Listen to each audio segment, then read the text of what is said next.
Meeting is being live streamed. Got it. Did you get the notification? I did. Nice. It's still going. Redirecting to YouTube. Meeting is being live streamed. Got it. Did you get the notification? I did. Oh, okay. Why is it playing back? Still going. No, hold on. I'm gonna mute you real quick. Being live streamed.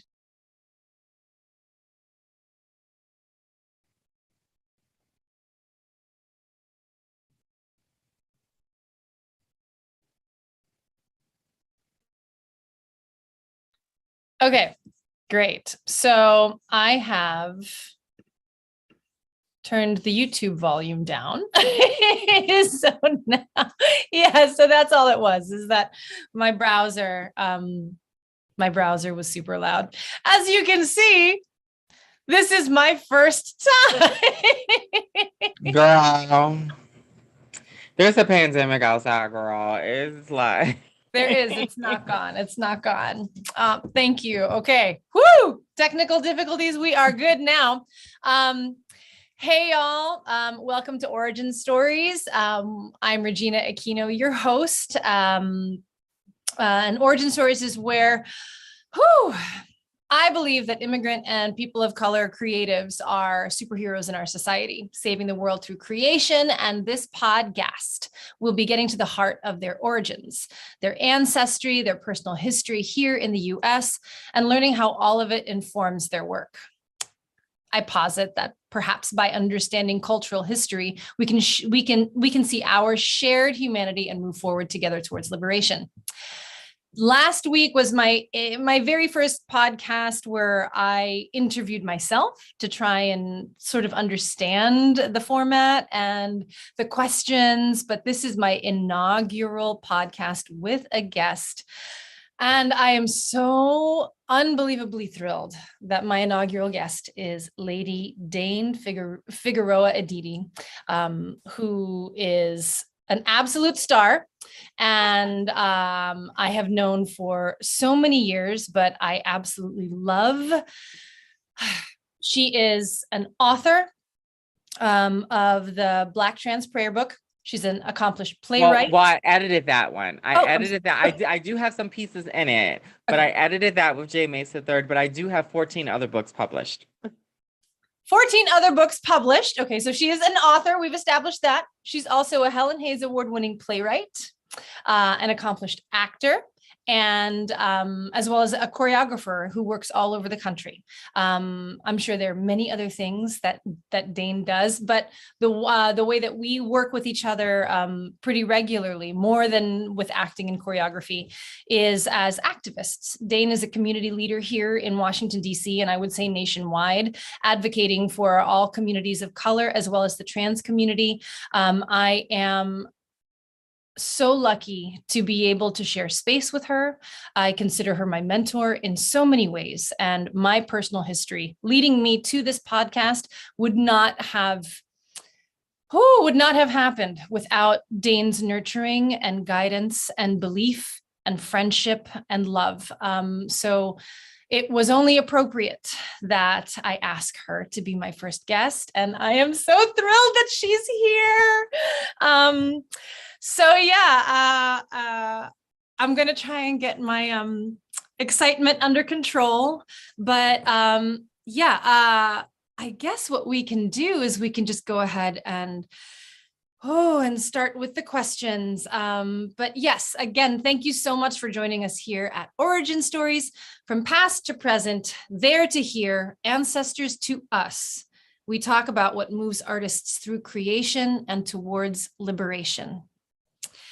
Lady Dane, my first question is, who are you? Who am I? Lady Dane Figueroa Edidi. I am a goddess. I'm a priestess. I am a daughter. I am perhaps a mother to some. Perhaps the mother of a movement. I am an artist, a multidisciplinary artist, I guess would be the term for it. you kind of listed some of the artistic, some of the ways that I engage my artistic gifts. I am someone who deeply believes that a world free of oppression is possible, not just tomorrow, right, but today. I am a woman. I am a Black, Cuban, Nigerian, indigenous woman. And I am also, I'm also a partner, a sister, a friend.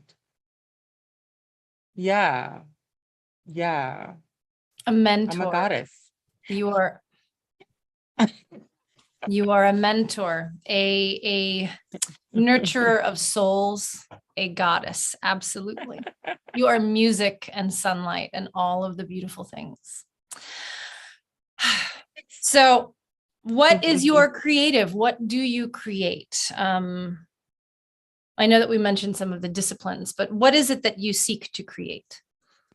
Yeah, with my work, a lot of my work is really, really, really steeped in the centering specifically of Black women, all different types of Black women, right? Black trans women, Black cis women, Black um, Native women, Black, Black immigrant women, Black disabled women, et cetera, et cetera.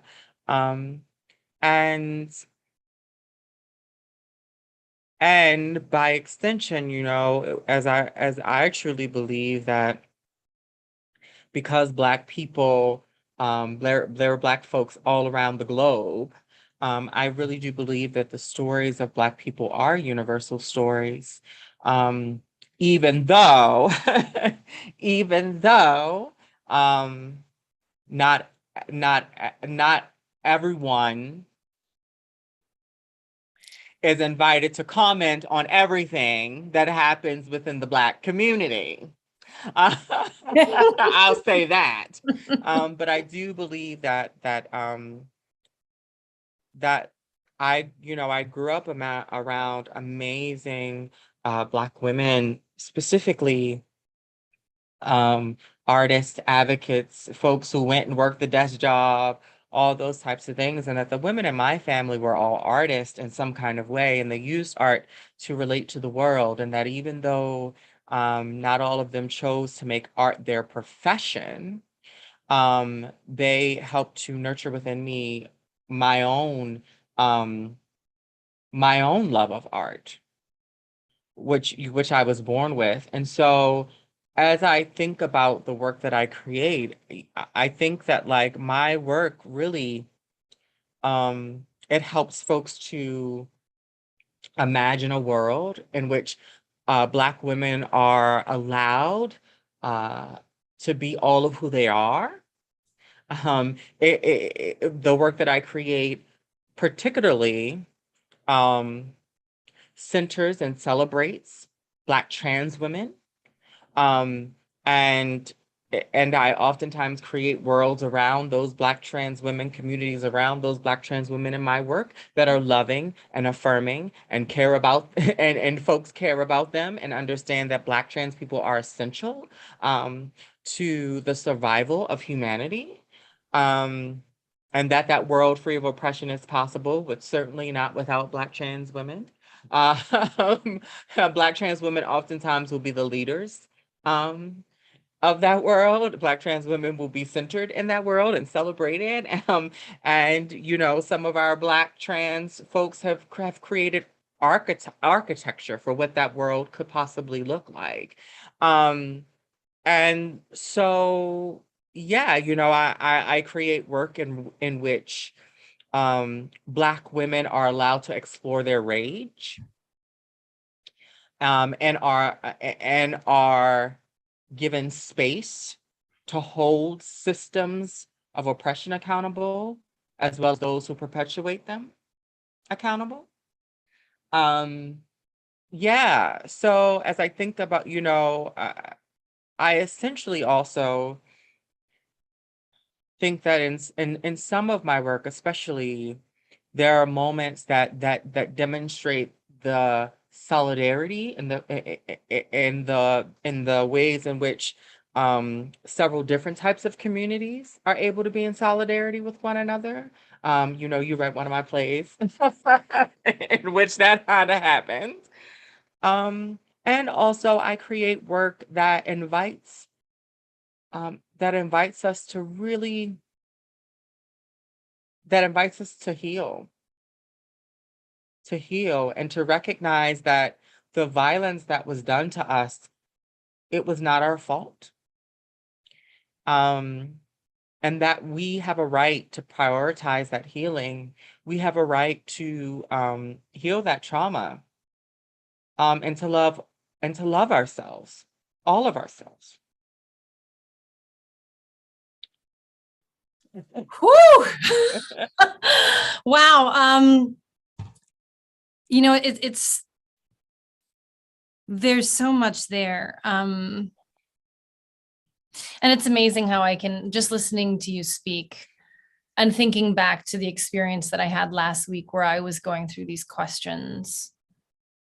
So much of what I believe are the things that you just named.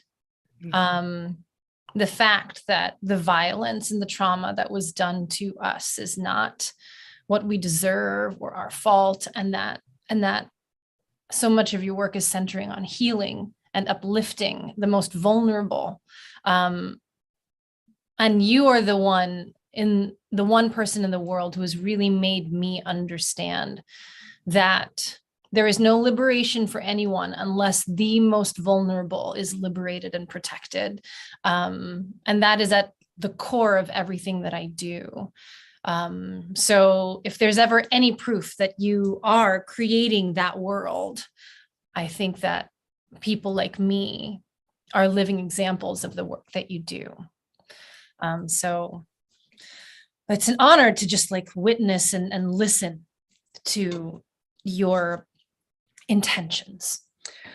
Oh, I love you so much. I just want to say to the listeners, like, we've known each other for a really long time, and I, sometimes when we're like at, like, events or something, and we have to speak on a panel, and I often do talk about how, like, as a younger actor, you were one of those actors who we're very close in age, everyone. So don't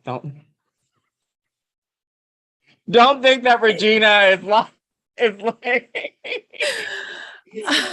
I mean, not that there's anything wrong with that, right? Because I've also been inspired by actresses who are actors and actors who are way older than us. But you are my big sis. But I was Okay. I was inspired when we were younger. I was inspired.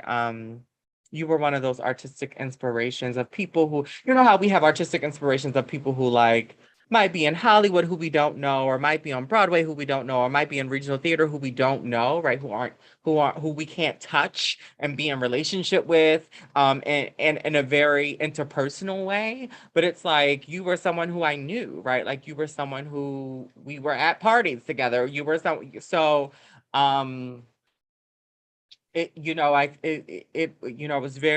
you were someone who, like, when you performed and stuff, you were an artistic inspiration. Folks like Felicia too, right? Like, yeah. Yeah. I appreciate that. Um, you have informed my journey. So I appreciate you again continuing to uplift and honor me. Thank you. It means a lot to know that that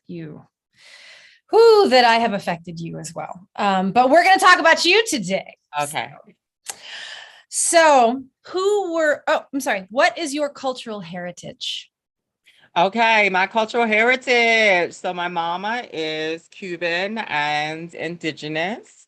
My daddy, my mother's black Cuban and indigenous. Her father is Cuban. Her mother was native. And my father is Black Nigerian immigrant. And so that's why I say, Black, Nigerian, Cuban, indigenous, indigenous trans performance artist. Um, did I answer the question? Yes, yes, yes. Okay. Yes. Okay. It's interesting, like how, like I want to posit that question is like what your cultural heritage is, because culture is so much more than ethnicity or phenotype, right? Like Yeah. it's there's so much wrapped into how we are raised, and just the number of intersections that you embody just by existing um, is so fascinating, because you have to think about all the ways in which those individual cultures enriched the people who created you, and how that continues on through your work. So I who think were your ancestors? Oh, I'm oh, so sorry. Go ahead. no, I was gonna say I also think about how like that as I've grown, right, that there has been in some ways a reclaiming of that culture because of for example, my Cuban grandfather, like his grandfather told my great grandmother to not teach my grandfather Spanish because they didn't want to be deported, is the story that my mother told me. And so my grandfather didn't grow up speaking Spanish. My mother didn't grow up speaking Spanish, right? But like as I have grown older, like Spanish is one of those languages that I've heard spoken, of course, in community. Um, but I don't speak Spanish fluently right now. But it is one of those languages that I'm invested in learning. My my grandmother, my native grandmother, my aunt told me that my grandmother was Cherokee. However, my grandmother was so much older by the time I was born.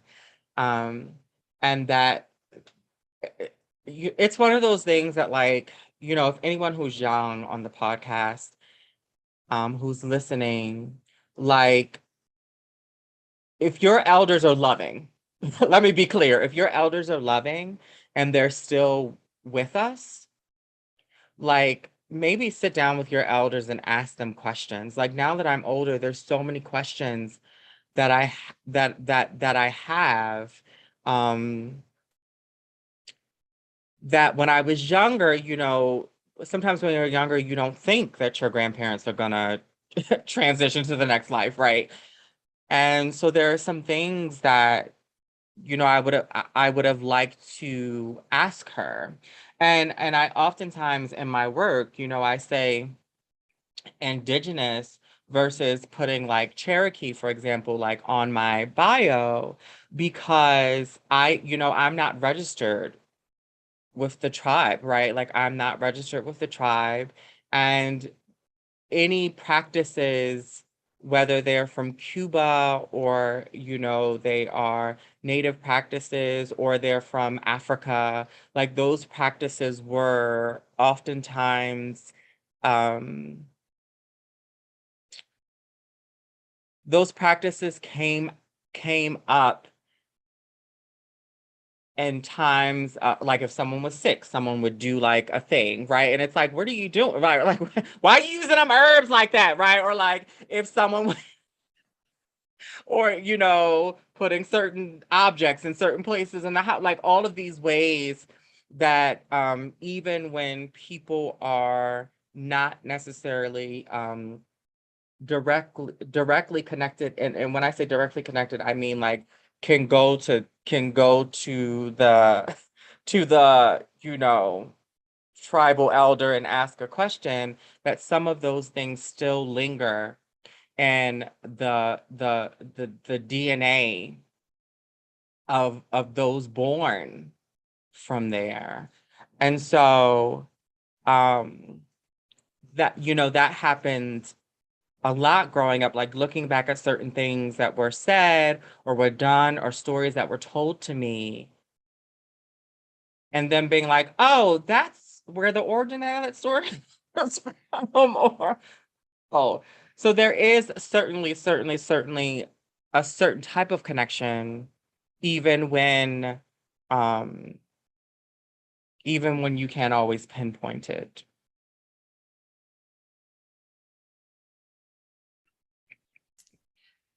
Whew. I'm deeply interested in that idea of what ancestral knowledge we have in our intuition, you know, and our gut, right? Like that your mind and your feelings can lead you astray. They can play tricks on you, but your gut is actually like it's connected.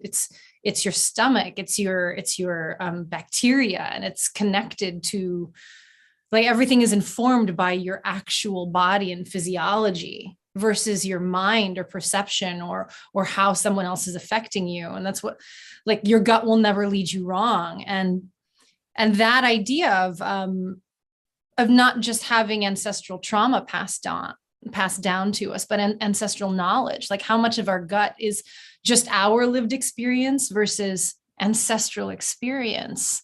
And that, you know, like, I mean, with regards to your work in Clytemnestra and the ways that you brought so much ancestral, tribal, ritual into that, you know, like I felt, even though it wasn't my culture that I was watching, there's so many common themes within tribal cultures throughout the world, rhythms, sounds, tones, chanting, movement, and watching it tapped into something within me that I don't intellectually understand, but I have to believe is somewhere deep down in my DNA. Like, there's a reason why dance culture, like rave and club culture, became a community for me. I was listening to indigenous Filipino music, kulintang, and just the bell drums that they use, and the rhythm and the tone, and then they have this larger bass drum. Sounds just like house music. Sounds just like, and it creates this feeling within, like, to this day. I was at a club a couple weeks ago with Nexus, and there are certain songs that come on and I feel that I am leaving my conscious body, that there is something communal and ritualistic and spiritual that happens. And Absolutely. yeah, you know, and Absolutely. and I've only recently discovered that cannot be a coincidence, that it can't be, oh, I just like dance music. Like, Yeah. and like, and if you think about the types of people or where dance and house music came from, the communities that it came from, Black gay communities developed that music. It thinking back on my youth from this perspective as an artist who has journeyed to this point, it all is starting to make sense to me. And it's starting to become clearer that the people within my community, or the people that I respect, are also tapping into that within themselves, whether we all collectively realize it or not. And that cannot be a coincidence that we as hyphenated Americans are traveling in that direction at the same time, sharing the same language, you know? Right. Right. It cannot be a coincidence.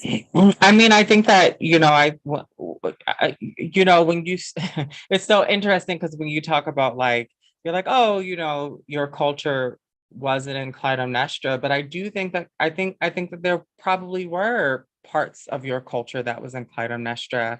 I certainly, you know, as someone who has studied, a really, you know, who has studied a long time and who has been surrounded by many, who is in community with people from a lot of different cultural backgrounds, I recognize that oftentimes there are so many more similarities than there are differences, and that it is very true of the ways in which there is a cultural almost a cultural exchange or a cultural like solidarity, artistic solidarity that then happens between folks when they are in actual relationship to one another, that does not feel forced, that does not feel like it's appropriation, that does not feel harmful or violent, that does not feel offensive.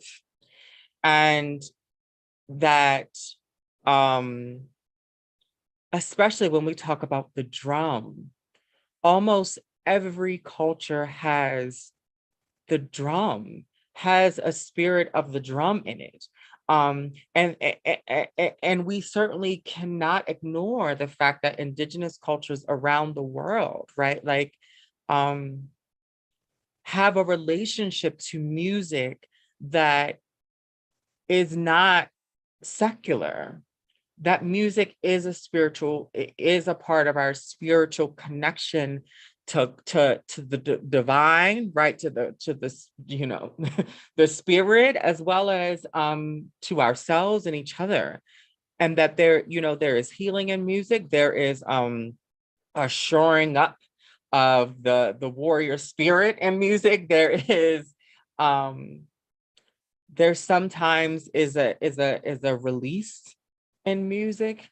There is an ushering in and also a ushering out sometimes in music. There's so many ways in which we actually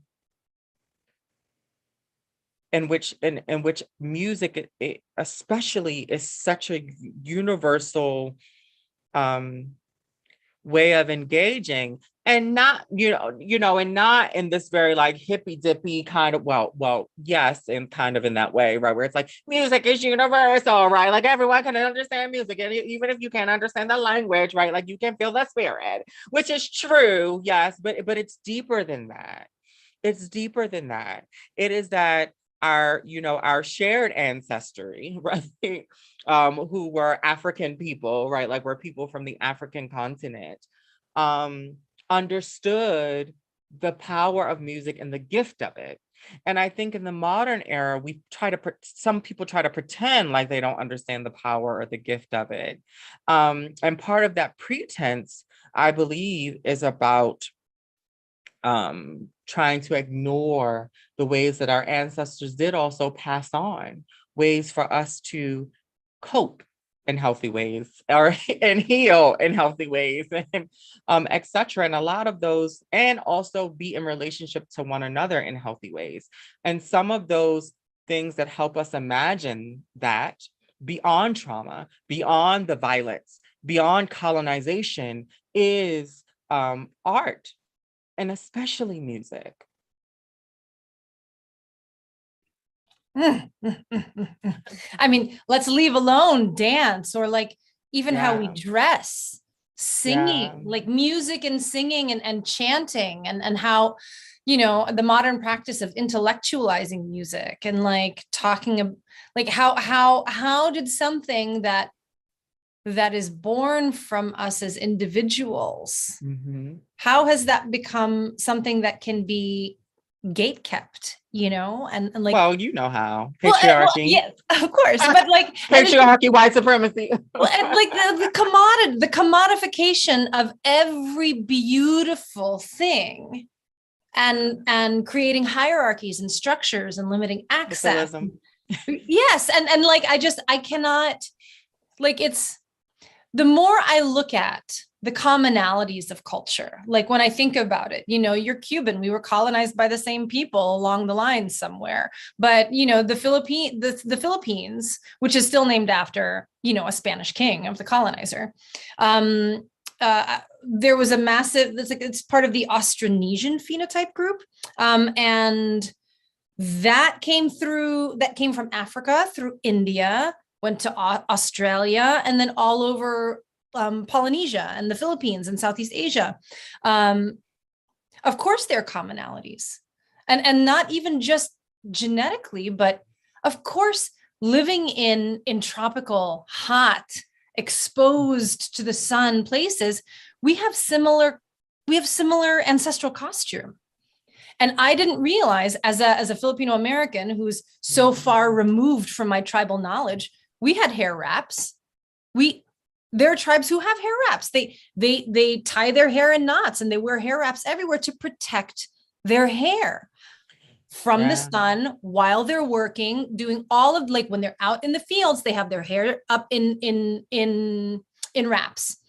Meanwhile, I, as a Filipino American, I'm growing up thinking that's really beautiful that Black women have that, but I could never do that to my hair because that's cultural appropriation. That's how far removed from my culture I am. Like, the more I see of indigenous clothing in the Philippines, the more I see First Nations beadwork. The more I see different patterns and masks and jewelry that I have seen on the African continent. And it's mind-blowing to me how similar, and the idea, that thread of primitive that the colonizer had to eradicate. And in a way, like, there's this envy of people and communities that were able to hold on to some of that ancestral knowledge. Mm-hmm. And the recognition that my people have lost that fight in so many ways, that so much of it is just gone. Records are gone, clothing tribes are gone. And how do we get it back? Like, I like it frustrates me when I hear white people talk about, the different species that are now extinct because of climate change or because of hunting. And I'm like, what about the people that are now extinct because of colonialism and imperialism? What about those? Like, there's this idea of these animals that they can look at are somehow worthy of learning about or saving, but they're more than happy to displace indigenous folk in the mountains of the Philippines and take their land and murder them. Yes. And still, right? Like, I mean, I think that, and still, when has the United States actually, like, honored its treaties with indigenous populations here in the States, right? When has the United States really honored their treaties, their relationships with indigenous people across the globe? I will say this. I think that, I don't know. I think it's in Yamaya's Daughters, and there's a character who is an enslaved Black woman, and she talks about, that's my first novel that I published in 2013, y'all. And she talks about how she's gonna hide her gods so deep in her DNA that they can't be beat out of her or brought out of her or shackled out of her, and that it seems to white people that when she's humming, that she's humming their songs, but what she is humming are songs of revolution and songs of remembrance and songs of reclaiming. And I think, and I bring that up to say that somehow, in some way, that knowledge will be found again, because it is in our DNA. And that even if you move to Mars, right? Like, even if you moved all the way to Mars, ancestor would go with you. Your ancestor would go with you. Your ancestors would go with you. Oh God. I'm gonna cry. I'm crying. I mean, I kind of talked about, right, like how certain, like, even though my mother's family, my dad's family is Muslim, and my mother's family is very Christian, right? Like, for the most part. However, they would do certain things. And, they'd be like, oh, because this is what my grandmama told me to do, right? Or this is what they would do certain things. And then come to find out when I'm older, it's like, It was there. Abby Lincoln, who is, also one of my artistic inspirations. She's a jazz singer and she's also an academic. She wrote a paper called Who Will Revere the Black Woman. She also wrote poems. And one of her poems is Where Are the African Gods? And she talks about Black people being the African gods, right? Like they are here. The African gods are us. And so I think a lot about that. I think a lot about all the incredible Indigenous artists who I have around me, right? Like who are in community with me, who, are still very much active in community, and how I've learned that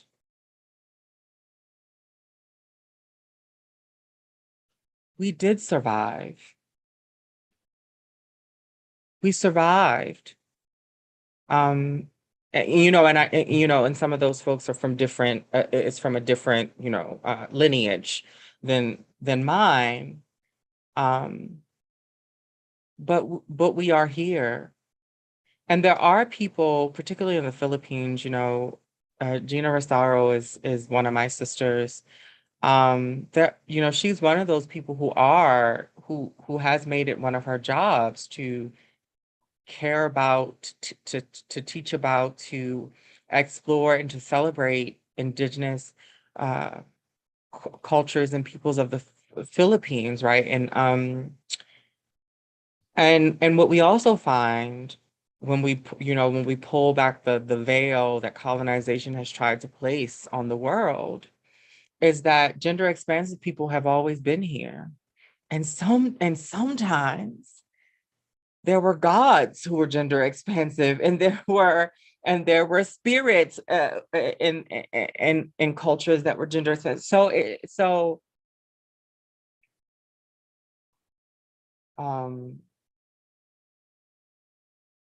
in this moment, I think that you have the right to feel how you feel. I also think that we do have the right to our mourning process as well.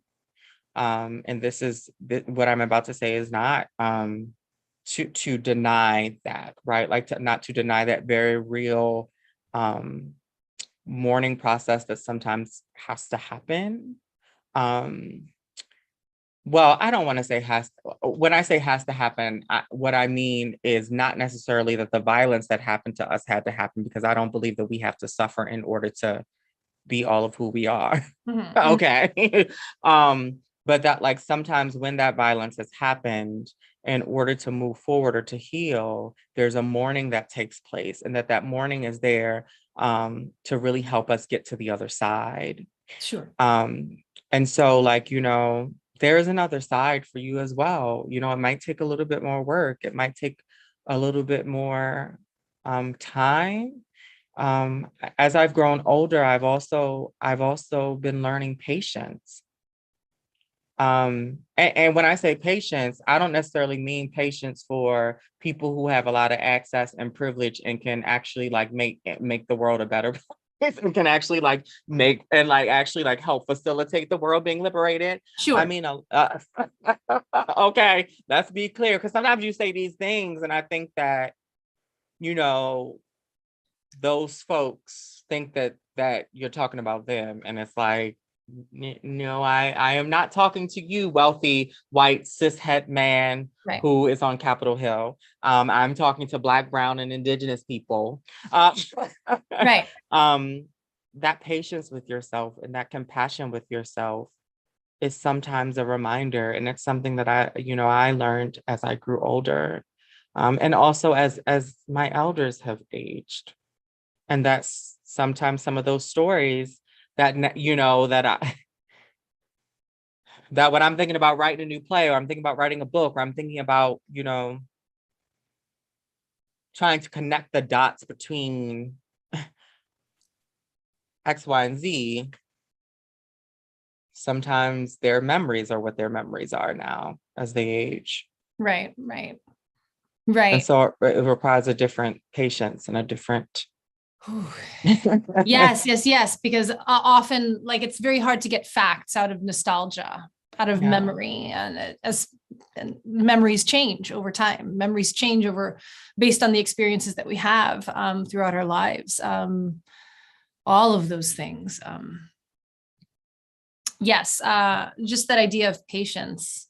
The last place the colonizer leaves is the mind, right? So if you spend your entire life believing that you are you are not worthy because you're not Right. worthy of all the access, you are not default, you are not centered, it becomes the revolutionary act to actually center yourself.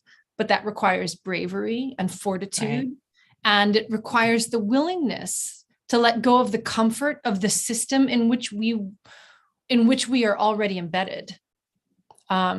So it is a struggle. It is an ongoing struggle. But again, you are a North Star. For me, and I hope for the people who are listening, the amount that you have had to do to survive, Mm. and the generosity with which you continue to create is an inspiration. It is an inspiration. Oh, whoo. And yes, Gina Rosero. Yeah. Um, We deserve a liberated world. we do. We deserve a world free of oppression. We deserve a world in which we can be loved and affirmed and cared for. We deserve a world, we deserve a world without trauma. We deserve that.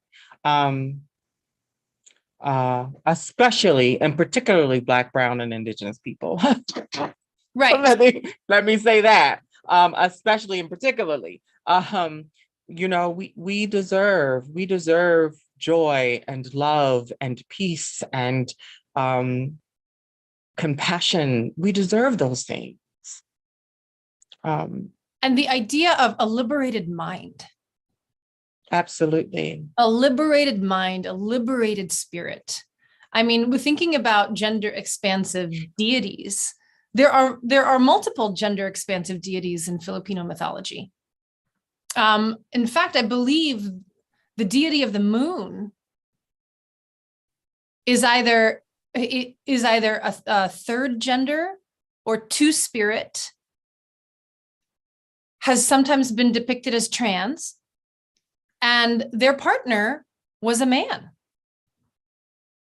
So this idea of homosexuality being something new is not new. Trans folk, gender expansive folk, two spirit folk have always been here. Absolutely. Homosexuality is human nature.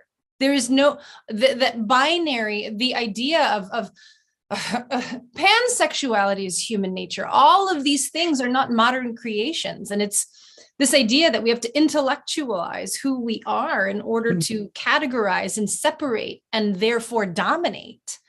White supremacy cannot hold complexity. Right. Right. It cannot hold complexity. And we have been lied to believe that the culture that the ways that the cages that white supremacy have put on, that have attempted to put on the world and then sometimes succeeded, right? That they are somehow the default or the norm or Right. or what is natural. When it's actually the anomaly, when it's actually when these structures are actually so unnatural and so violent. It's Transphobia is very unnatural. Homophobia is very unnatural. Even misogyny and patriarchy are very unnatural. Right. Colorism is very unnatural. Mm-hmm. Anti-Blackness is very unnatural. And to be quite honest,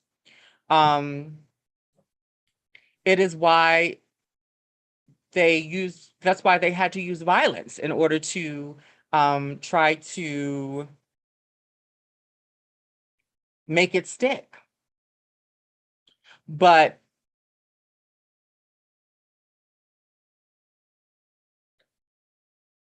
it won't, because the white supremacy and the children and the oppressive children that it has birthed um are not invested in life. They are not invested in making life kinder, sweeter, longer, more joyful. They're not invested in any of those things. What they do is that they destroy, or they attempt to destroy, without the rebirth, right? And so many cultures have the idea that, the cycle of life, death, and rebirth. And white supremacy attempts to make death the final. And Right. so go Mhm. ahead, go ahead, go Well, ahead, go no, ahead. because that even is, so that continues to add to this oppressive culture in which we live, where failure is not natural, where we are made to continuously produce, where we are not allowed to rest, where if we make a mistake, we must be flawed. And it's like, no, actually, the natural order of things is there are no straight lines in nature. Things have to grow around. Like, you have to become stronger, and to become stronger, it requires physical change. Physical change is painful. It's painful. Like, growth is painful. Toddlers are irritable because they're constantly growing. It's exhausting. So this idea of like, we should constantly be perfect, we should constantly be contributing to what? It's not the greater good that we're contributing to. We're contributing to our actual oppression and our demise. This system is finite, and it will kill us all. And I just don't understand, like, and the way that it's structured is it will kill them last, but they will die. This is not sustainable. So that, and I guess that's this idea of like a liberated mind isn't just some lofty idea of let's all get along. It's let's actually not survive, let's thrive. Let's be who we actually are born to be in the world that we've been gifted. Yeah. Yeah. Um, yeah. I think it's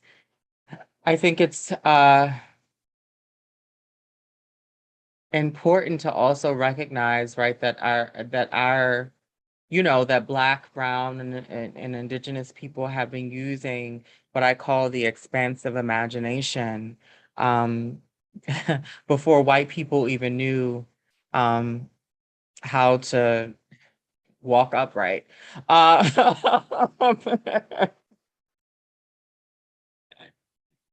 It's, um, you know, and what I mean by that is that we have been able to understand complexity and understand the multiplicity of existence, meaning that there are worlds, we're worlds and worlds and worlds and worlds, and whether or not you believe in the spirit realm, or you think God is real, or you think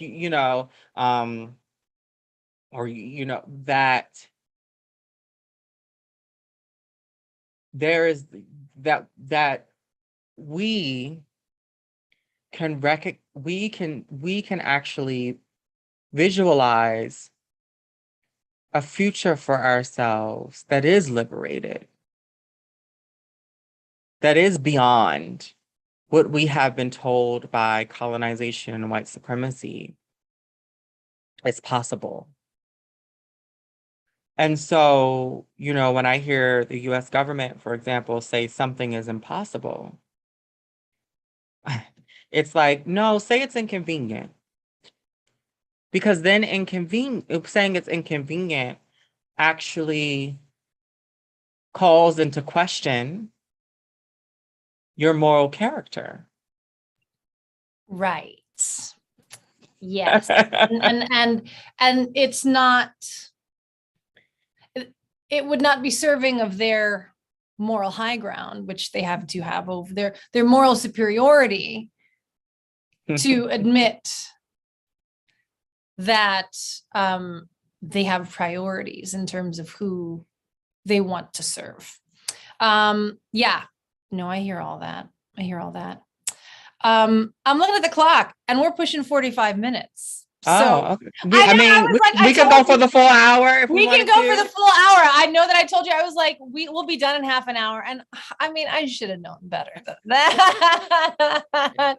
But yeah, but like, this is, it's funny. I feel like you and I have been, since the pandemic, in so many shared virtual spaces, having similar conversations. And yet, even though a lot of the themes are at the foundation of what we're talking about, we are in a different place in society now.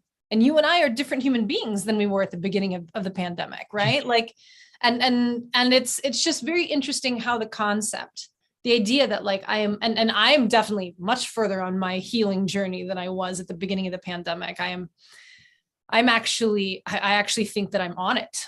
Whereas before, I think that I was running around thinking I was doing it. But it was really, those were the beginnings of the intellectual opening up. And I think once you have the notion that something, it's like the Matrix, right? There is a possibility that what I have been believing is a lie. Once that spiritual, gut intuitive reaction begins to happen, it's like, as much as these things that we talk about still enrage me, there's so much joy because I'm beginning to feel my heritage. I'm beginning to feel and acknowledge and really believe my actual power. Like, not my agency as an American woman, not all the privilege that I have as a light-skinned Asian woman, like not those concepts, not where I am in the hierarchy of America, but who I am in spite of it, who I am before it. And again, that none of those things I think would have happened for me by now had it not been for these conversations. I have been given the opportunity to have with you. Every single one pushes me a little bit closer and deeper into myself. And it's unbelievable. You are amazing. My God, we have 5 more questions. Okay. Actually, we are still, I think we're still on 3. Who were your ancestors and how did they get here? Did I ask that question already? I think, well, I kind of talked about it, right? Right. But like, who immigrated here? Was it your grandmother? My father. So my father. Your father's an immigrant. Yeah. And your grandmother on your mother's side. My great grandmother on my mother's side. Right. And then her father. And then you're also indigenous. So you have history that dates back within your family. And you are also a first generation immigrant because of your father. Yeah. That's so many intersections. You have a daughter of many lands, as they would say. Okay. Do you have record of your family history and how far back does it go? Oh my goodness. So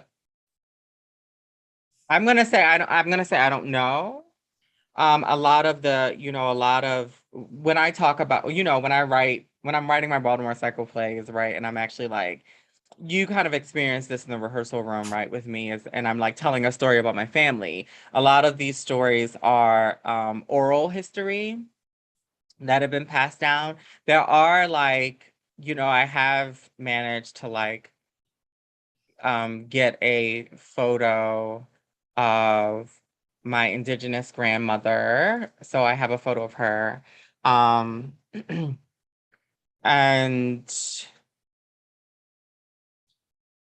there are like some photos that I can remember growing up, and I have like a few of them. But as far as like record keeping, a lot of the records, quote unquote, is like oral history. So no documentation, no family tree. The only history that your father has are his immigration papers. There's no. I think I saw my grandfather's birth certificate once. And his mother was Cuban. Who Yeah, again? 1901. Wow. I mean, and there 1901. again, another commonality between the two of us. We come from very different seemingly backgrounds, and yet we have no paper trail. We have no documentation. Who's documented in this country? Like whose ancestry is important? I think that you know, yeah, you know, so my mother was the youngest surviving of 13 kids. So so like, you know, my grandparents would be well over 100 if they were still living at this time period. Wow. Who? Yeah, honey, like yeah, yeah. And my grandfather passed before I was born, and my grandmother um and my grandmother passed when I was very young. I think I might have been in the third grade. But I do have the music. I often talk about, I talk about salsa, right? And I talk about how my mother loves Celia Cruz because Celia Cruz was a a brown-skinned Cuban woman. So that my mother was like real proud of that. They were the same complexion, you know what I mean? My mama might have been maybe just a little lighter than Celia Cruz. But yeah, I mean, the art though. Mm, So if there is a record, right? Like if there is a record, it is the art. mm. Wow, that's beautiful. Um, how has your ancestral history or lack thereof, how does it inform your creative work? Um, well, I will say, I have a religious practice that began on the continent of Africa and went to Cuba. Um, I'm a Lukumi priestess. Um, and for me, what I like hearing stories growing up, hearing stories about hearing stories about my great grandmother and my granddad and just thinking about my mom, and just hearing stories that she would tell me growing up about her experience going down south and with her family. I think about and then my own personal stories and recognizing and also, oh Lordy, tissue or something. And also thinking about growing up in the Great Blacks and Wax Museum to my aunt Liz, who was an academic and artist. She was a jazz singer. She would tour in like the 50s and 60s and 70s with her husband, who was a jazz pianist. And she was also an activist, and she was one of the first curators of the Great Blacks and Wax Museum. I talk about her a lot and a lot of things because she was one of those people who did all three of the things, right? Like she was the first in my family that we know of, the first in my mother's side of the family that we know of to graduate from college. She was a jazz singer. So like, I grew up hearing jazz around jazz musicians too, and the nightclub scene at the nightclubs. Um, and she was also an activist, like she felt like her artistic self. And I think probably because she grew up during the era of like Abby Lincoln and all of these Nina Simone and all these different artists, that she was one of those types of artists that saw the beauty in her blackness, right? Like, yes, sure, like, yes, she would. And when I say, yes, we understand her ethnicities and her in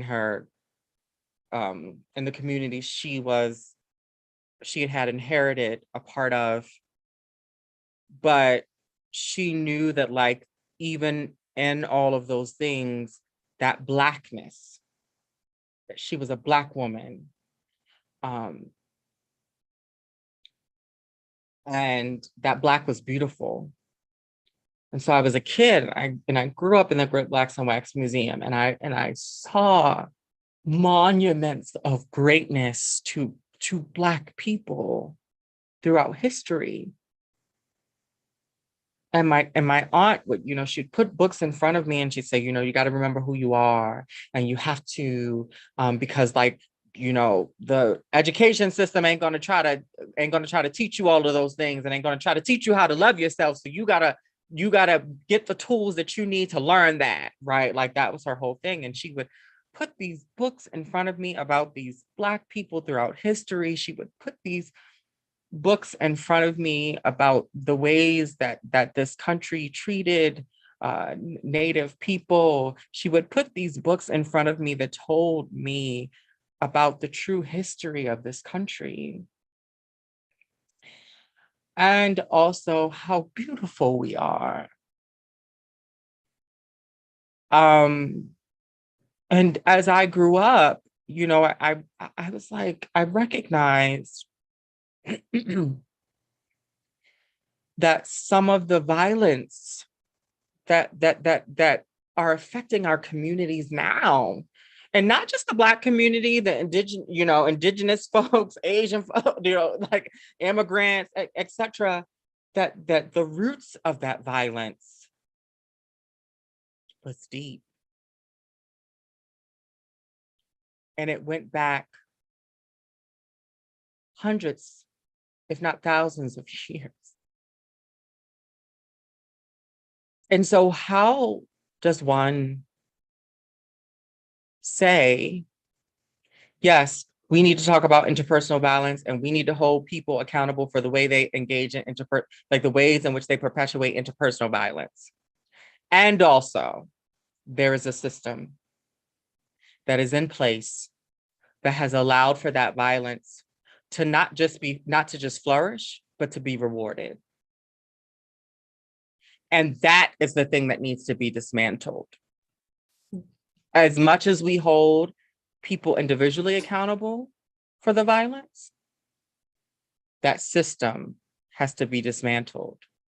And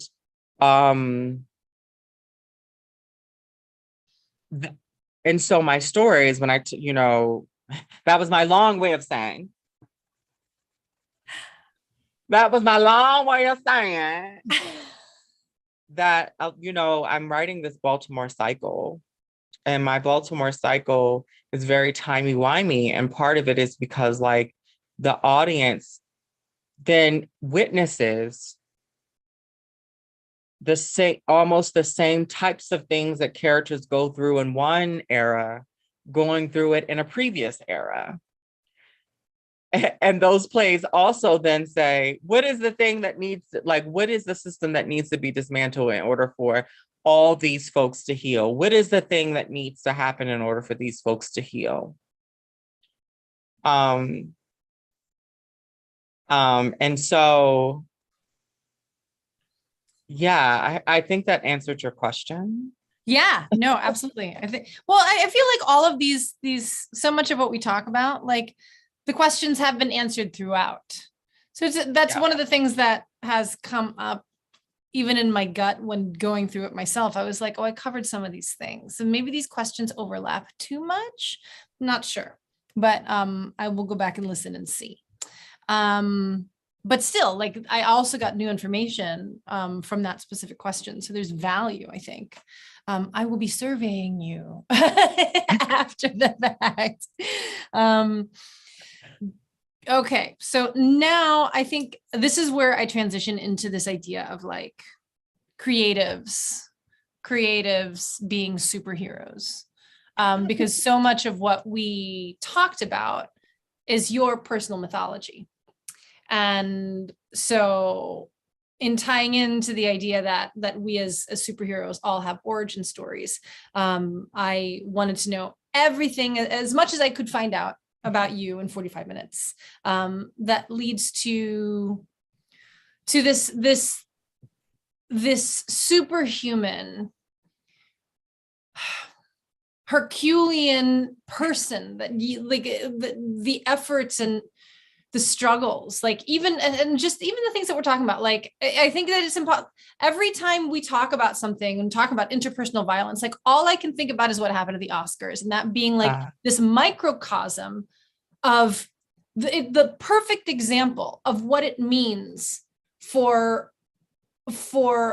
an oppressed community to have dialogue about the different levels of oppression and how people that are not part of that community have absolutely no right, if they are not going to engage with the whole thing, to even have an opinion, because it only contributes to the harmful systems that created the situation in the first place. Well, also, let's be very clear. White people don't have new ideas.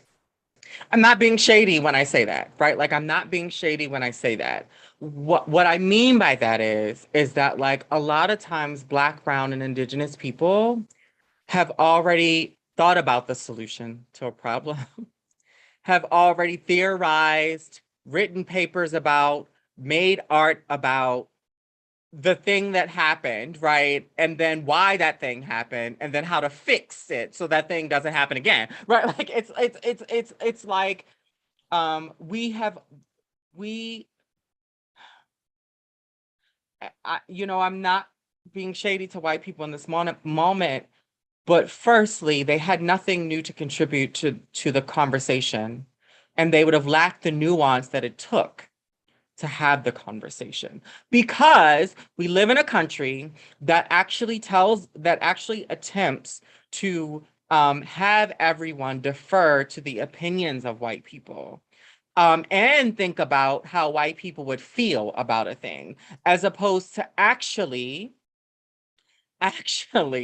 centering Black, brown, and Indigenous people, and realizing that Black, brown, and Indigenous people have already imagined a new world for us, and also the way to get there, right? And so there's so much. The thing about the Oscars, I kind of was wondering if this was going to come up, and I was like, okay, I had posted what I posted in the thing. This is the thing about the Will Smith and Chris Rock thing.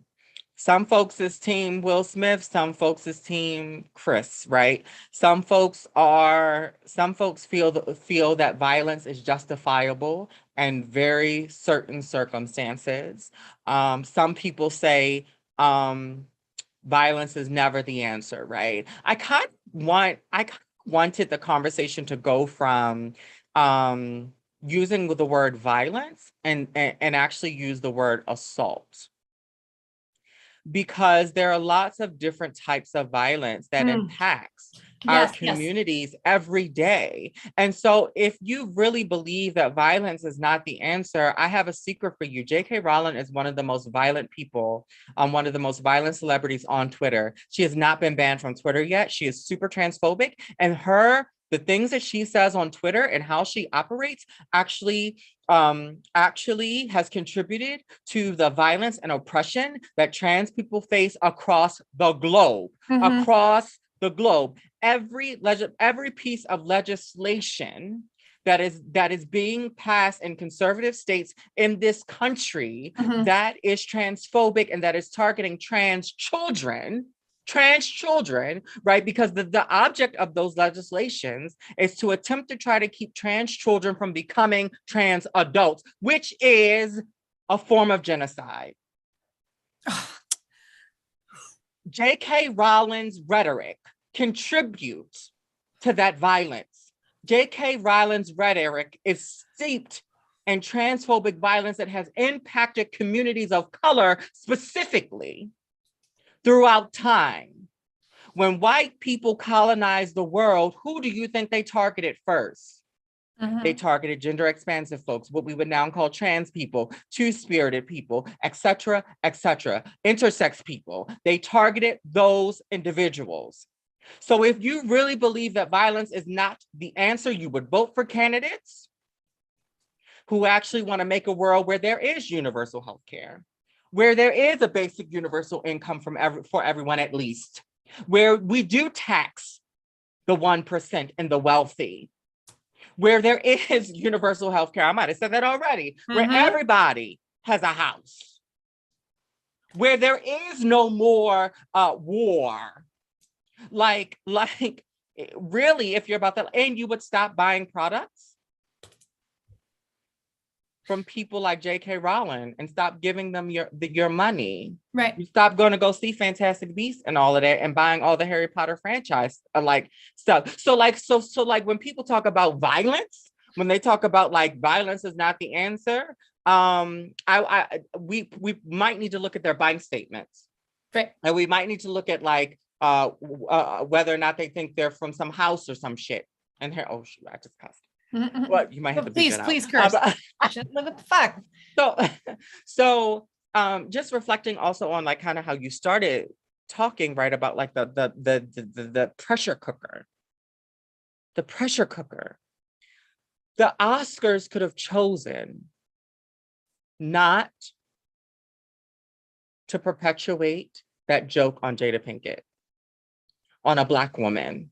Listen, I don't, as the girls say, I don't necessarily feature Jada and Will. I don't feature them, right? I think that they're both brilliant artists. You know, Jada's from my hometown, Baltimore. As far as her being a Baltimore girl, work. She went to my high school.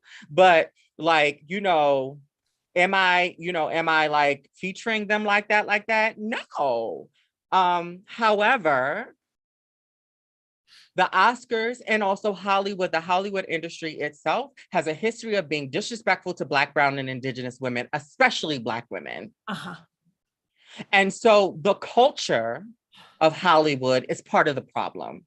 The culture of Hollywood, where Black people, brown people, Indigenous people are told to create works that center the white gaze and the white audience, gaze, G-A-Z-E-E, the culture that kind of uses Black women as punchlines in work, the culture of Hollywood in which they have literally given Oscars to violent white men who have been not just accused of sexual assault, et cetera, but have also fled the country because it's been proven. Right, or have paid off people and settled because they just wanted to go away. Casey Affleck. Like, but we're going to center on the fact that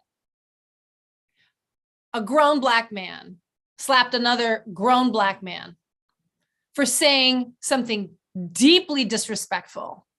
And then to a Black woman. And then the idea that like, we're all now engaging or people are engaging in this conversation where people are just questioning whether words are violent. And I'm like, violence doesn't begin. You don't walk into a room and just punch somebody. You know that the person is weaker than you or not as doesn't have as much agency as you because we have been conditioned to know who's the butt of the joke. Who's the person on the screen that you don't that you don't respect? Who has less protection? Exactly. In a systematic context.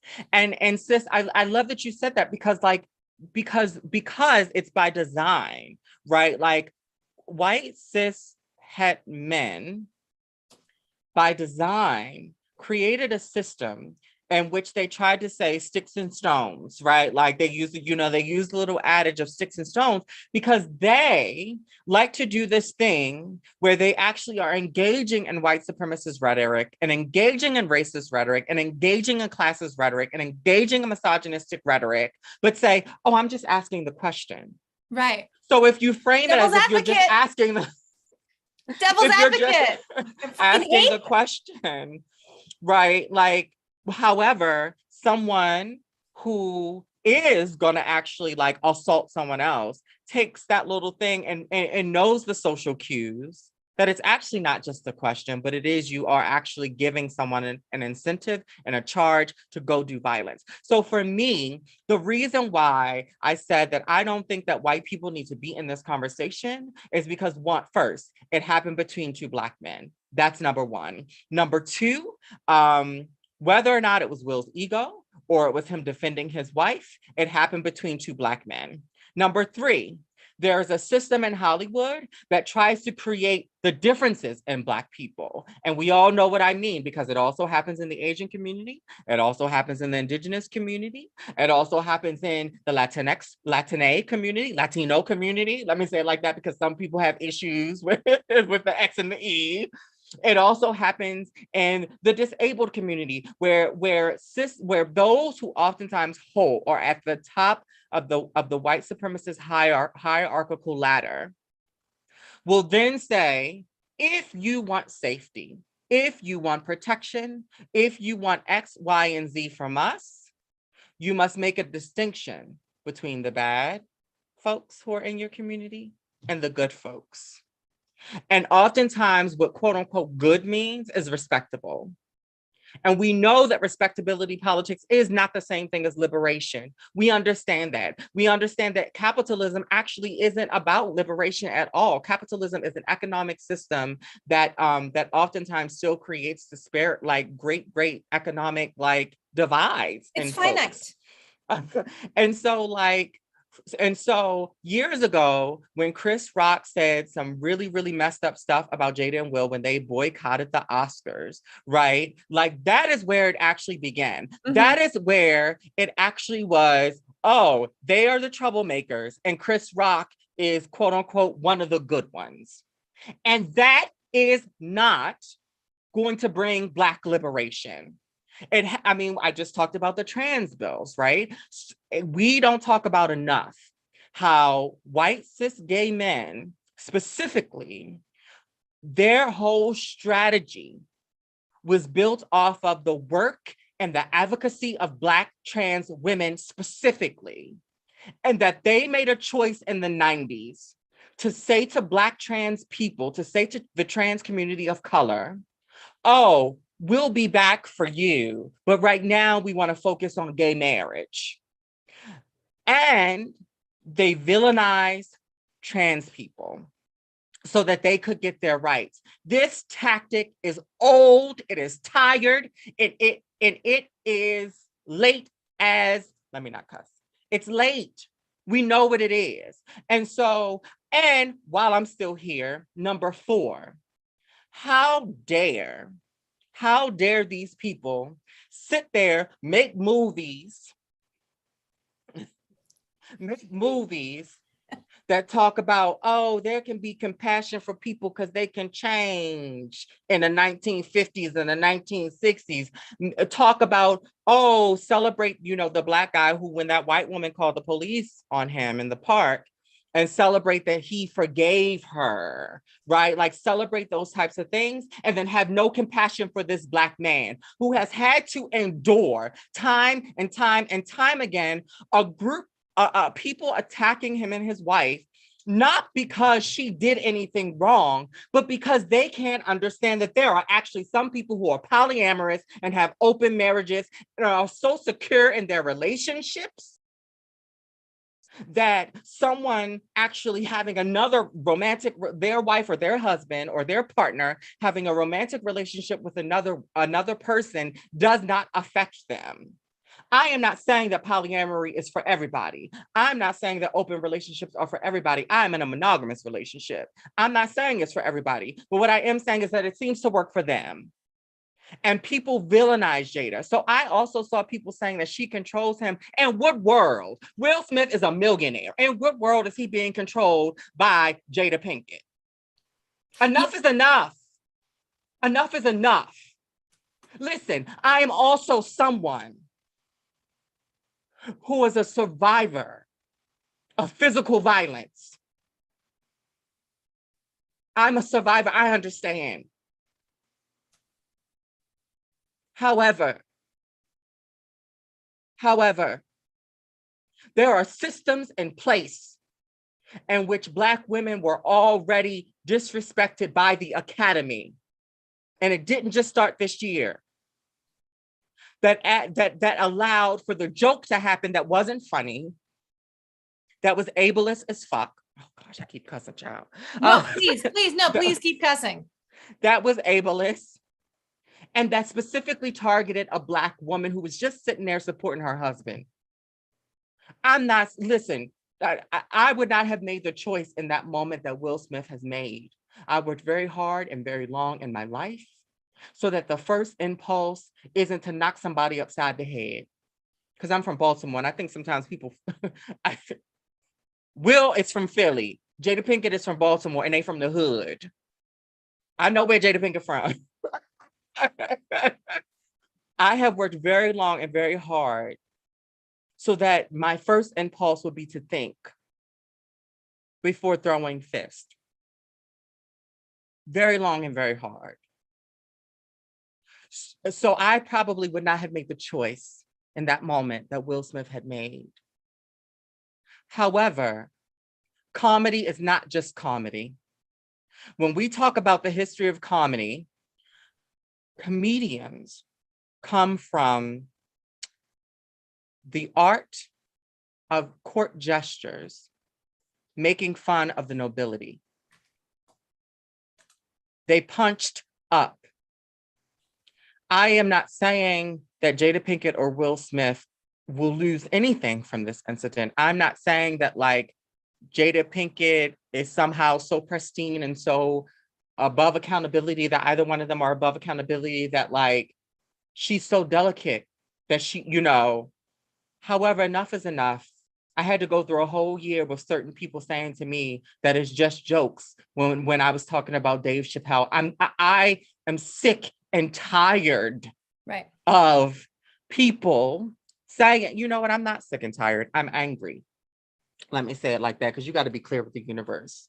It is infuriating when you have witnessed the ways in which Black women, brown women, Indigenous women have been treated in the artistic industries of the world, for us to not also talk about that too. And so this is another example of why I believe that white people should just sit and listen to the conversation. Because that's not the first impulse that white people had when they commented. It was not about the history of racism or misogynoir or patriarchy in Hollywood. That wasn't the first place they went. This was a moment that was had between two Black people in front of the world. It was a private moment that sometimes happens at the cookout. So many people want to pass to the cookout, but they don't want to be accountable for what that means. This was a private moment between two Black men. Black people have the experience and the gift of the nuance and the ability to hold the complexities, to have the conversations about this in a way that is informed, that can hold compassion, that can hold folks accountable, and can also recognize that there is something rotten in Hollywood that we must address around its relationship to race and gender.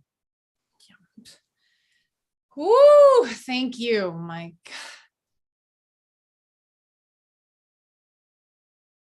The commentary and that I've just seen of like the idea that she controls him, or that she fucked him up, or that she's turned him into this thing. And I'm like, how did she turn him into anything? He literally won the Oscar for Best Actor. Like, how has she diminished him? Please explain that to me. And what I saw witnessing his speech, yes, there were problematic things that he said. I saw a man, a human being, enduring inconceivable pressure. The pressure that he and Jada Pinkett Smith must be under all the time. Any Black creative at that level in white Not just Hollywood. at that level though, sis. I want to be clear. That pressure, that type of pressure isn't just at that level. That type of like you, I mean, you as an Asian woman and who was an artist, you understand that some like people when I did August Wilson's 7 Guitars, I understood that I was the first Black trans woman to do August Wilson ever. Ever. Ever.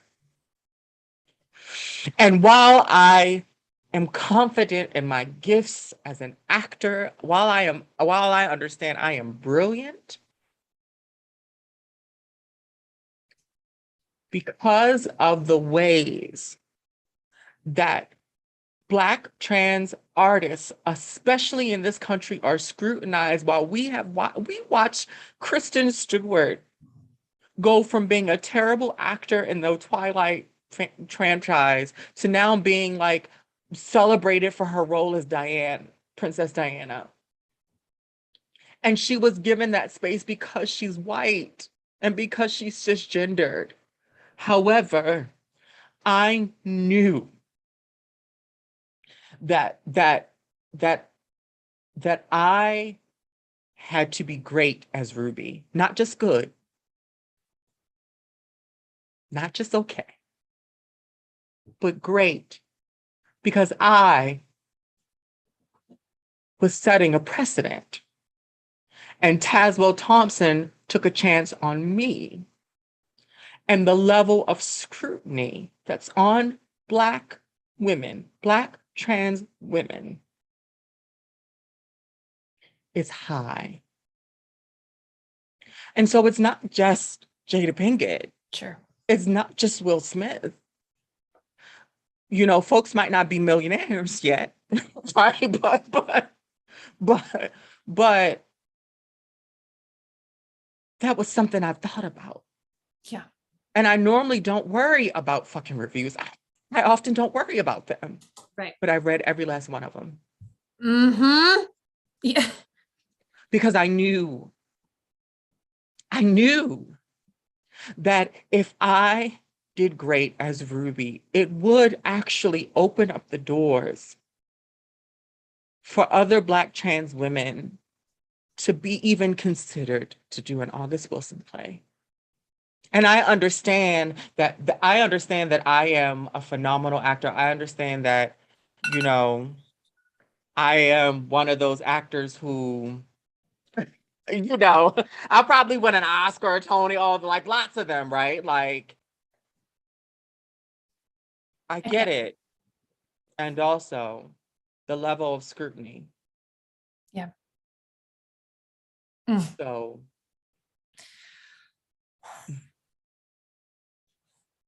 Wow. and also I want to say this too. Yes, I understand that there have been times when I have been on panels when there was a time I was on a panel and someone from the audience, a white cis man from the audience, yelled up. I was like talking about historical, et cetera, et cetera. I was on a panel with a bunch of folks. I think I might have been the only Black person on that panel. And this guy was yelling out from the audience, yelling out fucked up shit. And none of those people on the panel defended me. I had to defend myself. And how often do we have to defend ourselves in these situations? And so I get it that perhaps me watching Chris Rock be punched in the face for saying messed up stuff about a Black woman, and that person who punched him in the face was by a Black man. But you know, I understand that like it also did touch on something else where it's like, how many times have we had to defend ourselves? And that it felt to me like he was defending her. um, and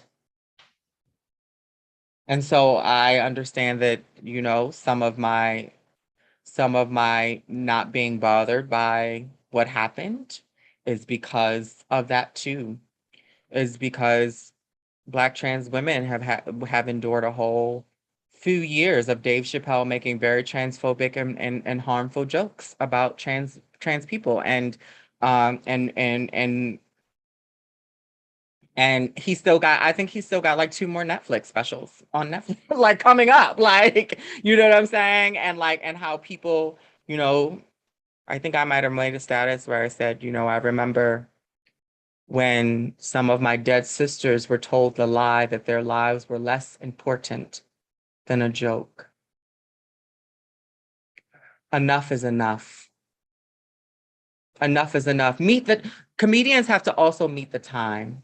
Nina Simone said, an artist must, an artist must, you know, if we've had to grow as artists, if I've had to grow as a playwright and a poet and an author, comedians must too.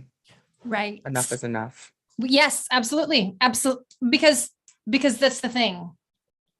They have the influence over all of the people in the world who just want to make a joke at your expense and then gaslight you.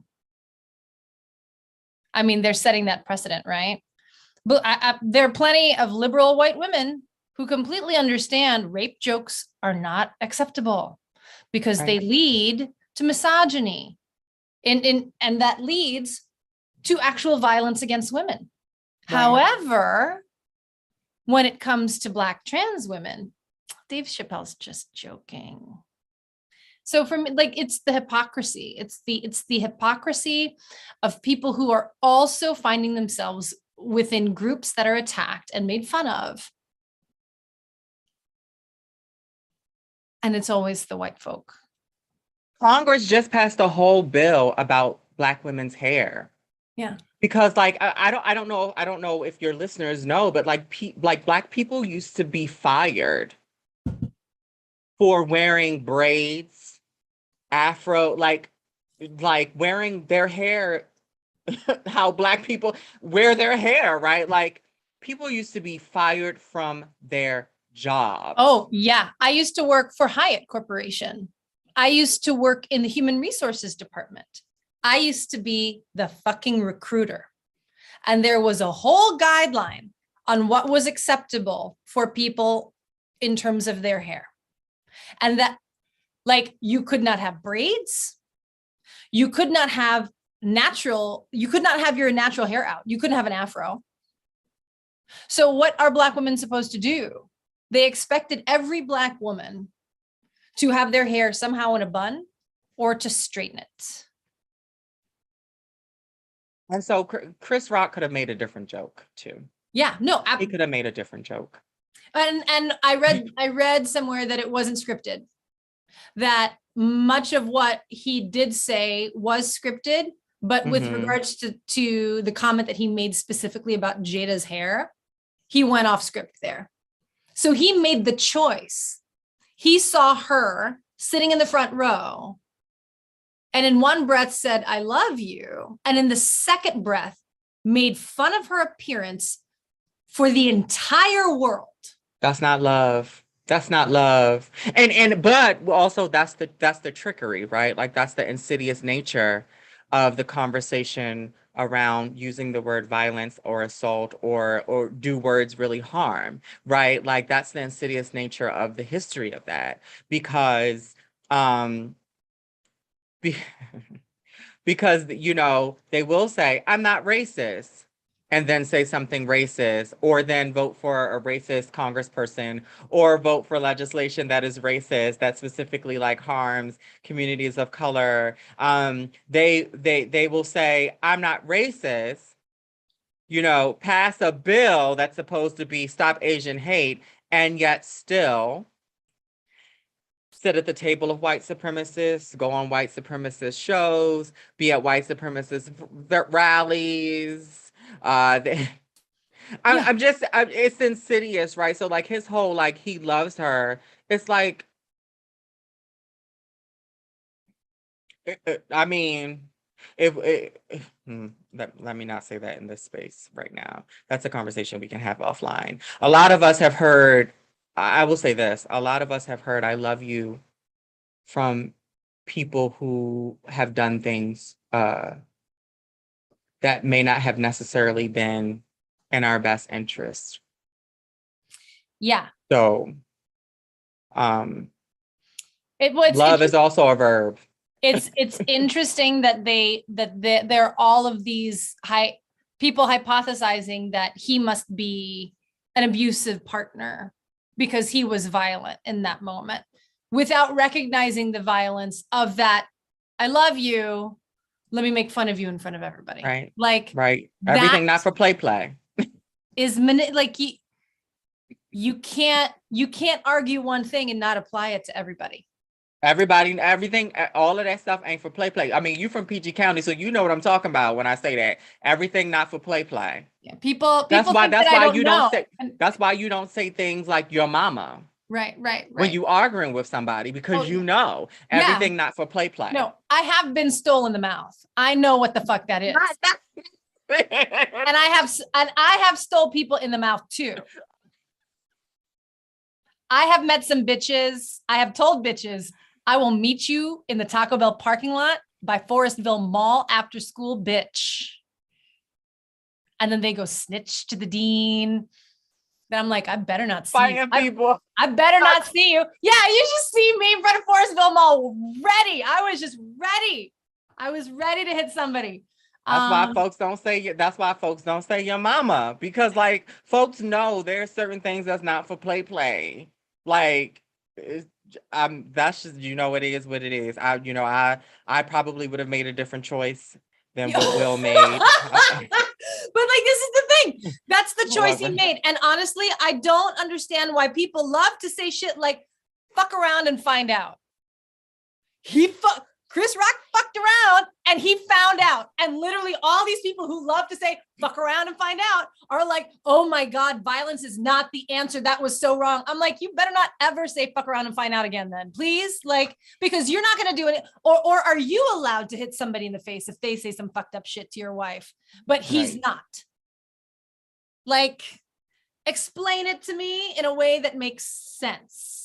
Also, everything don't gotta be a joke. Like, that's the thing too. Like, I mean, you've been to my shows, sis. My shows have evolved and changed a lot. And like, it's just that like you tell different jokes, you tell new jokes. Certain things are not like certain things, one, really were never funny. Let's be honest about that. Yeah. And then two, we have moved on as a community and as a people to recognize that there are certain jokes that were acceptable in 1983 that are no longer acceptable now. Yes. And that goes all the way across the board. Every comedian from every, I think, cultural background. Like, people used to make racist and misogynist jokes all the time. We don't need to do that anymore because we understand that violence is a spectrum. Right. It's a spectrum. You don't begin by murdering somebody. Like, hatred doesn't begin from that place. Like, that's one of the reasons why I love Joe Coy, right? Because he found a way to talk about cultural differences, which are fucking funny, but he does it in a way that's loving, that is not denigrating to anybody, it's highlighting our cultural differences in a funny way that in the end makes us see we actually all have cultural differences. So we're not that different from each other in the end. Like, the things that make us unique are fucking precious and beautiful. The way that we speak, the different, like, I've spent so much of my life thinking that Filipino accents are bad. And I watch his special and I realize, oh, we all have these weird accents. And it's funny. They're not weird. No, but this idea of like every culture, like if you break it down, you're just like, oh, these people, like he said that, and I brought this up with Chill the other day, how Koreans sound like ghosts.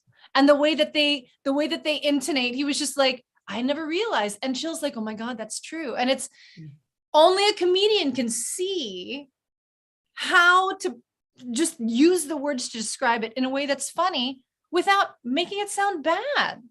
There's nothing ignorant or shameful about that. It's unique. And I wish that more people could move in that direction. And I'm very proud that he's Filipino. That's not to say he didn't say problematic shit in the past.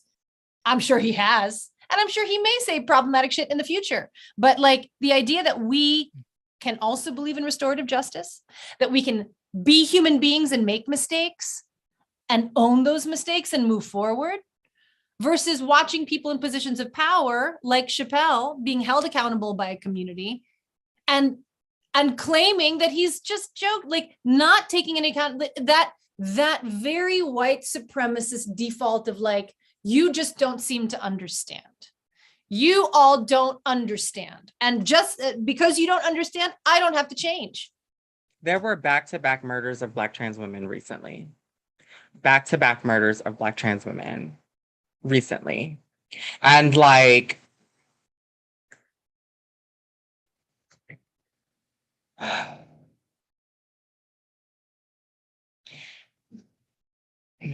that's what I'll say about that. Along with the transphobia, the transphobic legislation that's being passed. I mean, that was signed into law in Florida today. Oh, did you see that? Bill. Yeah. Mm-hmm. Well, no, it wasn't today. It was actually I think it happened. I think everybody was talking about Will Smith and Chris Rock while Ron DeSantis was literally signing into Florida law, and I say quote unquote law, a violent piece of legislation, actually. That is being normalized because nobody's talking about that. Nobody's talking about Ginny Thomas. Baby. No one's talking about any of that. We could do a whole podcast on that. We could. We haven't even gotten through these questions. Oh, girl, okay. It's been, oh my God, it's coming up on 2 hours. Oh, okay. It's an hour and 40 minutes. No one's going to listen to this whole podcast. I swear to God. They can come back. They can come back and listen to it, right? You know what? I'll do part 1 and part 2. Oh, I love that. How about I do that? My first guest was phenomenal that I had to break it up into 2 parts. Look at how Black, brown, and indigenous women be innovating. You see that? You see it in the minute. It happened in the moment. Right there, in the moment. Okay. So superheroes. Growing up, what superpower did you wish you had? Oh my goodness. So you know I'm a comic nerd, right? I know. You know that, right? I know. I cannot wait. Well, who is it that you want to play? Not So I wanted to play. So I wanted to play Vertigo and Agatha Harkness in Agatha House of Harkness because Agatha Harkness has a Black granddaughter. Yeah. So Agatha Harkness in the comics. Oh my gosh. Maybe I should do a podcast about like comics. You should. I want to hear about like who you think would fit in what character and how they can expand. Like you should do a podcast. I'd listen to all that. So Agatha Harkness has a group of grandkids. I think it's like 7 of them, and they're called like the Salem 7. And a lot of them like also like are like there's one that's like half snake and all this other kind of stuff. But there's one that like is human. And she's the oldest and most powerful, and her name is Vertigo. And when she debuted, she had this huge afro and these white robes that she wore. She's considered a priestess. But she's a powerful witch. She's like, as the oldest granddaughter of Agatha Harkness, of course she would be a powerful witch. Anyhow, that's who I wanted to play in the Marvel Cinematic Universe. But I don't know if they're like shooting for Agatha Harkness. I also wanted to be in the writer's room for that series. I don't know if they're shooting for it or not, because I actually started writing a series that was based off of Vertigo and Agatha that I wanted to pitch to Marvel. Then they said that they were doing this series, and I was like, oh, okay. However, there is a doctor. Now I know that I'm Cuban, but there is a Black Puerto Rican doctor in the comics named Cecilia Reyes. And I think she has braids now. When she started, she had braids too. She was like kind of in the 2000s. So I wanted to play her in the Marvel Cinematic Universe. I'm too light-skinned to play Storm. I actually think that they should have like a tall, dark-skinned woman play Storm, because she's actually in the comics, she's taller than, I think she might be a little bit shorter than Cyclops, but she's taller than all the rest of most of the Wolverine is short in the comics. Oh yeah, he's like 4 something, I think. Yeah, like 5 feet or something. From, but whatever. But so I was like, okay, maybe Cecilia Reyes, if they were thinking of there's a character who was a dancer. She's not, I don't think she's a mutant, but she's like a senator now in the comics. Um, oh my goodness. I can't believe that I just forgot her name, but she was like a mentor to the New Mutants and stuff. So, okay, what superpower did I want when I was a kid? Um, well, probably like I would say probably the Phoenix Force. Probably. So probably like telepathy, like telekinesis, some magic, all that kind of stuff. Mother of the universe, right? Like the Phoenix essentially is like the mother of the Marvel universes. Um, Probably like, those types of superpowers and or like, the powers of like the Scarlet Witch or um one like, Doctor Strange or one of those folks. More the Scarlet Witch because she's more powerful than him. Right. Uh but those were, when I was younger, those were some of the heroes that I loved. Jean Grey Storm, Scarlet Witch, um, Psylocke. Psylocke is badass. Yeah. Hmm. Um, so following that, what is your actual superpower? If I revealed it, then people would know.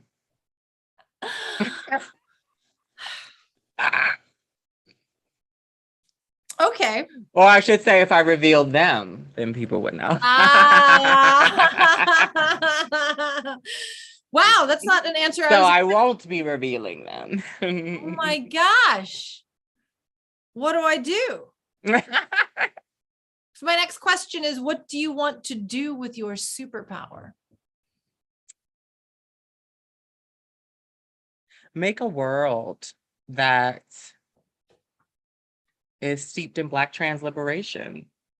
That where trans babies can grow up to be trans adults, can be affirmed and can be protected and honored, where there are not kids in cages, where everyone is able to thrive, where there is love and joy and compassion, where there's freedom from oppression, um, where there is no fear that violence from the state or other people is going to be enacted on you, where all those things are possible, um, but people, but people are also alive and able to comprehend it and able to, um, where there is where people's lives are so full and so full of thriving, where our lives are so so where we thrive, right? Like that there is no addiction, where Black trans women can be loved and cared about and protected, and they can feel safe, where communities are loving to one another, where while we understand that everyone is different, everyone is still um, loved. Um, that type of world, that type of world, a world where, I believe there is a heaven, right? A world where it's like almost where it's heaven on earth.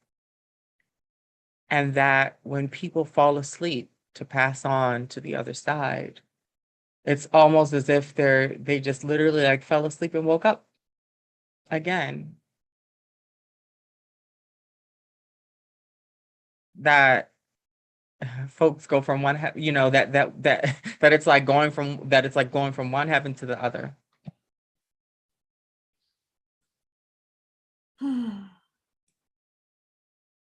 Yeah. That's beautiful.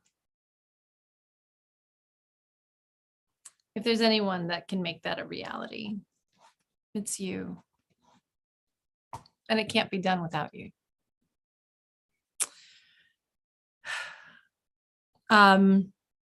This was amazing.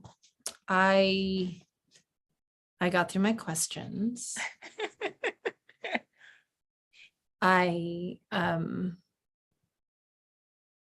feel very enriched as an individual. And I'm just, again, so grateful for you. I'm so grateful to know you and so thankful for the work that you do as a human being. The work that you do. You are a mother. You are a mother to me. You are a mother to my children. You are a mother to an art form. This whole community. This whole community relies on you. And I don't think that it communicates that enough. But you have touched the liberation and the move forward in just about every theater in this city because of the work that you do and the people that you support. So I am so grateful that you took your time out of your busy schedule and your constant creation and labor to give to me again, as you always do. How can we as a community support you in this moment? So my birthday's coming up. And, I have been fundraising for, I've been trying, listen, y'all. So the I belong to, I don't belong to an organization. I am one of the co-founders. You got to be clear with the universe. I'm one of the co-founders of the Black Trans Prayer Book. And we have been trying to raise, we've really been trying to raise I believe like at least like 450K to be able to really do this documentary and do it safely, and also like pay ourselves, pay the other, director slash cinematographers, and pay the contributors, and also like, get the COVID test and test folks, all of these things, like producing a thing, a scripted thing or a documentary thing, it requires money, especially if you want to economically be intentional and move with integrity. So we've been trying to still raise this 450K. We do have a GoFundMe. You could go to, you could go to my Instagram, Lady Dane FE. And click on the link. There is a GoFundMe page there. You could also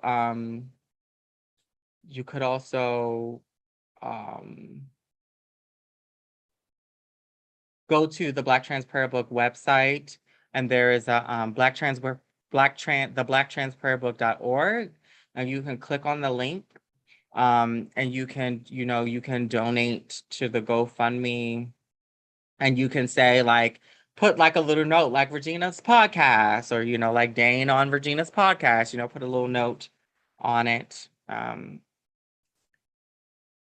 Yeah, I think that a lot of people sometimes will look at how famous or known someone is,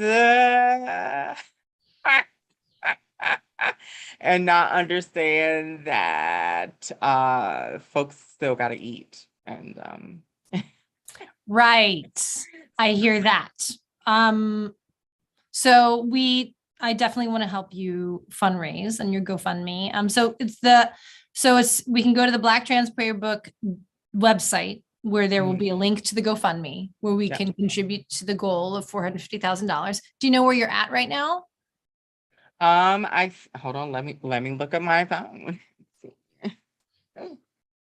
We want to get you there. So it says 24,520. So we've got to help raise some money. Yeah. Okay, great. So we will go to your Insta. We will go to the Black Trans Prayer Book documentary website. So to help fund your documentary. And can people still purchase copies of the Black Trans Prayer Book? Yes, they can. They can also purchase my books off of my website, www.ladydanefe.com. And $2 from each purchase goes towards a trans person of color survival fund. So I will at the end of each month, I tally up like how many books were sold. And then I it's like multiply times 2, and then that goes to someone's survival fund. So they can also go there, maybe we talked about Clytemnestra, purchase Yemaiah's daughters, and we also talked about for Black trans girls. If you like witches and you like witches and you like family drama and you like you like books that take place in Baltimore, I have a series. Brew Keeper Incarnate. That's a trilogy of books, and it's about a Black trans mother who's a witch and a Black trans daughter who's a witch. And the Black trans daughter is going to magic school, one of the a magic school that's ranked 3rd in the world. So everybody, instead of buying that TERF's books, we should be buying your books about witchcraft and wizardry. And I also have the C. Muhammad series, which takes place in DC at the same time. And that is about a Black trans detective agency, magical detective agency. So yeah, they're novellas, so they're shorter. So for people who want to support my books, want to read about witches, but can't do 400 or 300 pages, I also have novellas that are about 150 pages. And I'm working on, I call them episodes. I'm working on episode 5 right now, book 5. But that also kind of takes place in the same universe as well. So you kind of, some of the characters from my Ghetto Goddess series, they are seen in the in the C. Muhammad series, and in the C. Muhammad series, there's a crossover that happens in some of the books. So yeah. Okay, cool. And what are the age ranges for some of these books? Just so I know. Oh my goodness. I would say, okay. So I want to be clear that I was reading things probably, I was reading things that probably was would be considered for older audiences. So, if I were to think about it, I would say if you are a parent and you want to buy the book for your kid, maybe buy it for yourself first, read it to see if you think it's appropriate, because there's very real world situations that have happened to some of the characters.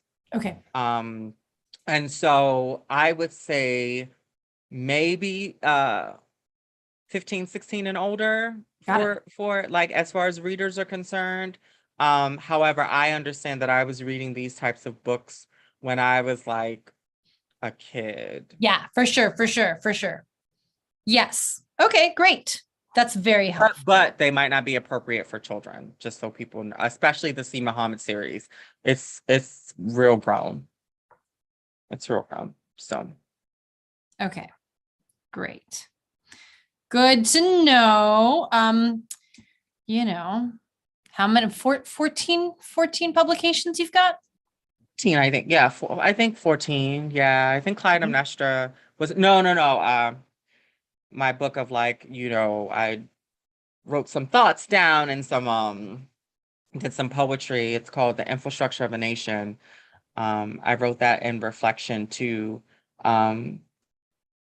just what was happening in the country, and really centering our right to heal. Amazing. And what was that?